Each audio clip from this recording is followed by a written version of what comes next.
Rachel called in a low voice. "Are you here? Here, here, here." Her words echoed off the stones. Rachel and Kirsty held their breath and waited. But they couldn't hear anything except leaves rustling in the breeze. "It's such a special place," Kirsty said. "It feels like there's magic close by." Then she gasped and pointed. "Rachel, look at the ivy!"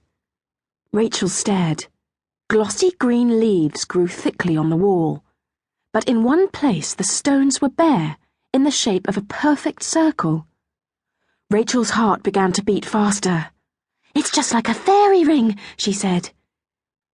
She ran round the tower to take a closer look, and almost tripped over the lace of one of her trainers.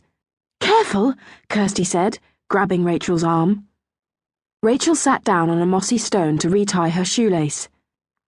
"There's green everywhere," she said, looking round at the lush grass and the leafy trees.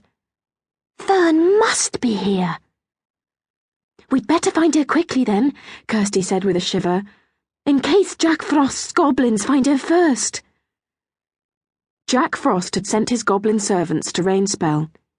He wanted them to stop the fairies from getting home to Fairyland. "Where shall we start looking?" Rachel asked, standing up again. Kirsty laughed. "You got green stuff all over you," she said. Rachel twisted round to look. The back of her denim skirt was green and dusty. "It must be the moss," she grumbled, brushing it off. The dust flew up into the air.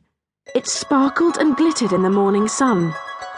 As it fell to the ground, tiny green leaves appeared, and the smell of freshly cut grass filled the air. Rachel and Kirsty turned to each other. "It's fairy dust!" they gasped together.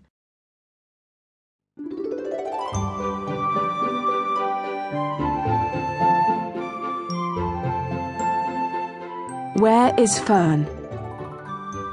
"Fern is here," said Kirsty.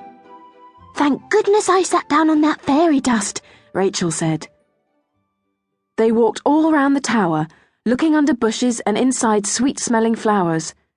As they walked, they softly called Fern's name, but the Green Fairy was nowhere to be found.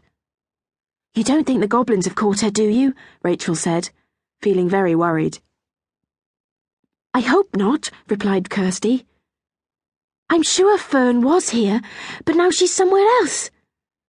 "Yes, but where?" Rachel looked round the garden in despair. "Maybe there's magic around to help us," Kirsty said hopefully. She looked down at the tiny leaves. Some of them had begun to flutter across the garden. "I know. Let's follow the fairy dust." The bright green leaves floated over to a narrow path that led into a beautiful orchard.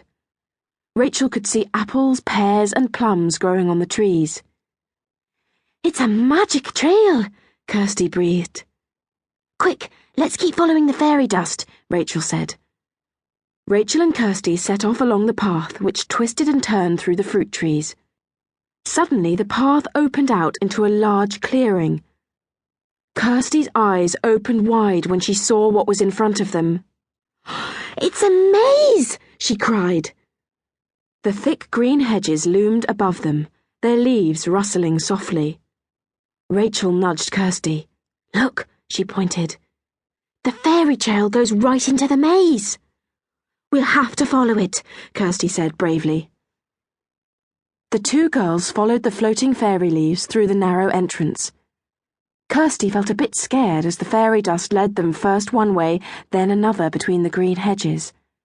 What if the trail ran out and they got lost in the maze?